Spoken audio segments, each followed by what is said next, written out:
जय लक्ष्मी माता। आप सभी का मेरे चैनल पर हार्दिक स्वागत है। आज हम वैभव लक्ष्मी माता के व्रत की कथा का श्रवण करेंगे। वैभव लक्ष्मी माता के नाम से ही विदित है कि यह वैभव देने वाली माता है। इनका व्रत करने से घर में धन, संपत्ति और सुख प्राप्त होता है। इस व्रत को करने से घर परिवार की आर्थिक स्थिति मजबूत होती है और जीवन में सुख शांति आती है। तो चलिए शुरू करते हैं वैभव लक्ष्मी माता की कथा। किसी नगर में शीला नाम की स्त्री अपने पति के साथ रहती थी। शीला और उनका पति ईमानदारी से जीवन को जीते थे। वे किसी की बुराई नहीं करते थे और प्रभु भजन में अच्छी तरह समय व्यतीत कर रहे थे। शहर के लोग उनकी गृहस्थी की सराहना करते थे। शीला की गृहस्थी इसी तरह खुशी खुशी चल रही थी, पर शीला के पति के अगले जन्म के कर्म भोगने बाकी रह गए थे। ऐसे में वह बुरे लोगों से दोस्ती कर बैठा। वह जल्द से जल्द करोड़पति होने के ख्वाब देखने लगा। इसीलिए वह गलत रास्ते पर चल दिया। रास्ते पर भटकते भटकते भिखारी जैसी उसकी हालत हो गई। शहर में शराब, जुआ, रेस, चरस, गांजा वगैरह बादियां फैली हुई थी। उसमें शीला का पति भी फंस गया। दोस्तों के साथ उसे भी शराब की आदत हो गई और लालची लोगों की संगत में पड़कर वह जुआ भी खेलने लगा। इस तरह बचाई हुई धनराशि, पत्नी के गहने, सब कुछ जुए में गवा दिए। इसी तरह एक वक्त ऐसा भी था कि सुशील पत्नी शीला के साथ वह आराम से रहता था और प्रभु भजन में सुख शांति से वक्त व्यतीत करता था। इसके बजाय घर में दरिद्रता और भूखमरी फैल गई। सुख से खाने की बजाय 2 वक्त भोजन के लाले पड़ गए और शीला का ऐसा वक्त आ गया कि उसे पति की गालियां खानी पड़ी। शीला सुशीला और संस्कारी स्त्री थी। उसको पति के बर्ताव से बहुत दुख हुआ, किंतु वह भगवान पर भरोसा करके बड़ा दिल रखकर दुख सहने लगी। कहा जाता है कि सुख के पीछे दुख और दुख के पीछे सुख आता ही है, इसीलिए दुख के बाद सुख आएगा। ऐसी श्रद्धा के साथ शीला प्रभु भक्ति में लीन रहने लगी। इस तरह शीला असहनीय दुख सहते सहते प्रभु भक्ति में वक्त बिताने लगी। अचानक एक दिन दोपहर को उनके द्वार पर किसी ने दस्तक दी।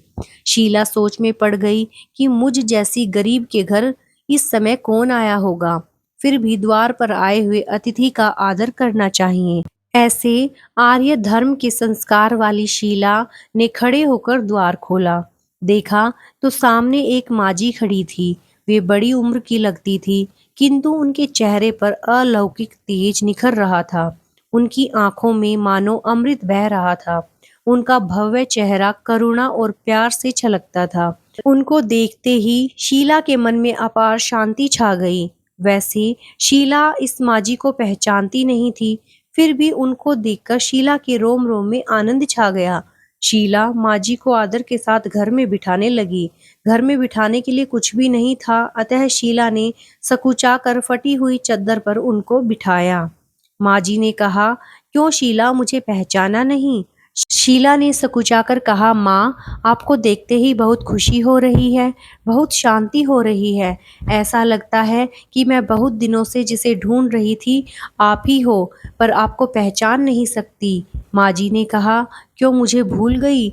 हर शुक्रवार को लक्ष्मी जी के मंदिर में भजन कीर्तन होते हैं, तब मैं भी वहाँ आती हूँ। वहाँ हर शुक्रवार को हम मिलते हैं। पति गलत रास्ते पर चढ़ गया, तब से शीला बहुत दुखी हो गई थी। बाहर के लोगों से उसे नजर मिलाने में भी शर्म आती थी। उसने अपनी याददाश्त पर जोर दिया और कहा कि माँ जी, मुझे कुछ याद नहीं आ रहा है। तब माँ जी ने कहा, तू लक्ष्मी जी के मंदिर में कितने मधुर भजन गाती थी, अभी अभी तू दिखाई नहीं देती, इसीलिए मुझे हुआ कि मैं तेरे पास आ जाऊं। कहीं तू बीमार तो नहीं है? ऐसा सोचकर मैं तुमसे मिलने आई हूँ।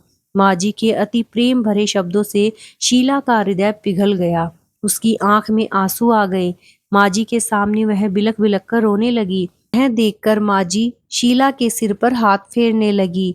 माँ जी ने कहा, सुख और दुख तो धूप और छांव जैसे होते हैं। सुख के पीछे दुख आता है तो दुख के पीछे सुख भी आता है। धैर्य रखो बेटी, और तुझे क्या परेशानी है? तेरे दुख की बात मुझे सुना, तेरा मन भी हल्का हो जाएगा और तेरे दुख का कोई उपाय भी मिल जाएगा। माँ जी की बात सुनकर शीला के मन को शांति मिली। उसने माँ जी से कहा, मेरी गृहस्थी में भरपूर सुख और खुशियां थी। मेरे पति भी सुशील थे। भगवान की कृपा से पैसे की बात में हमें कोई भी दुख नहीं था। हम शांति से गृहस्थी चलाते, ईश्वर भक्ति में अपना वक्त व्यतीत करते थे। यकायक हमारा भाग्य हमसे रूठ गया। मेरे पति को बुरी लत लग गई और बुरी लत की वजह से उन्होंने सब कुछ गंवा दिया। यह सुनकर माँ जी ने कहा, बेटी, कर्म की गति न्यारी होती है। हर इंसान को अपने कर्म भुगतने ही पड़ते हैं। इसीलिए तू चिंता मत कर, अब तू कर्म भुगत चुकी है। अब तुम्हारे सुख के दिन अवश्य आएंगे। तू तो माँ लक्ष्मी जी की भक्त है। माँ लक्ष्मी जी तो प्रेम और करुणा के अवतार हैं। वे अपने भक्तों पर हमेशा ममता रखती हैं। इसीलिए तू धैर्य रख के माँ लक्ष्मी जी का व्रत कर, इससे सब कुछ ठीक हो जाएगा। माँ लक्ष्मी जी का व्रत करने की बात सुनकर शीला के चेहरे पर चमक आ गई। उसने पूछा, माँ, लक्ष्मी जी का व्रत कैसे किया जाता है? मुझे समझाएं, मैं यह व्रत अवश्य करूंगी। माँ जी ने कहा, बेटी, माँ लक्ष्मी जी का व्रत बहुत सरल है।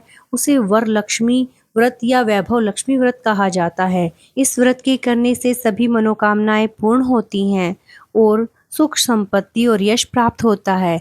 शीला यह सुनकर आनंदित हो गई।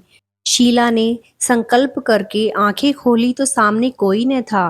वह विस्मित हो गई कि माँ जी कहाँ गई।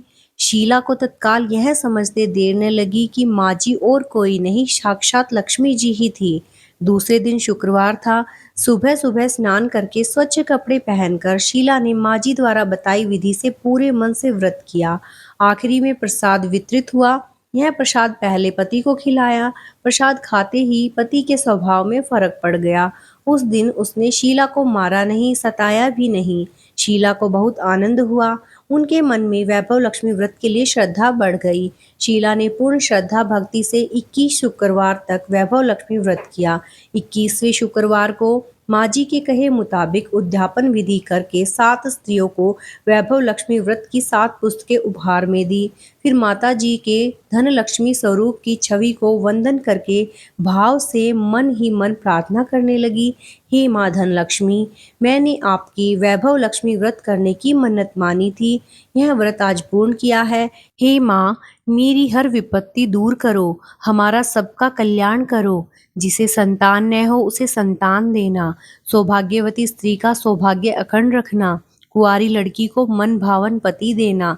जो आपका यह चमत्कारी वैभव लक्ष्मी व्रत करे, उनकी सब विपत्ति दूर करना, सभी को सुखी करना। हे माँ, आपकी महिमा अपरंपार है। ऐसा बोलकर लक्ष्मी जी के धन लक्ष्मी स्वरूप की छवि को प्रणाम किया।